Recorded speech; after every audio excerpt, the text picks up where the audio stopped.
I start by doing shaky circles with a more flatter bottom, and I make several. I then draw a line closer to the top to make the rocks look more three-dimensional. After that, I add some grass and then ink it all in. You can also find a list of all my frequently used supplies in the description. Once everything is inked in, I then start coloring with a very light brown tone on each of the rocks. This is my base color.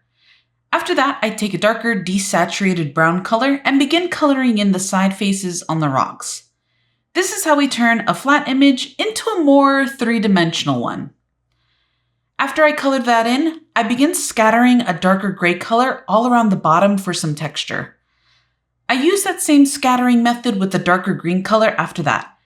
This gives the rock a more mossy feel to it, like it's been sitting in the grass for a while and green moss has begun to grow on the bottoms. On the top faces of the rocks, I add in irregular shaped dents to make it look more realistic. And then I add a little bit of highlight to the edge with my Posca Paint Pen in white, which gives it an even more realistic touch.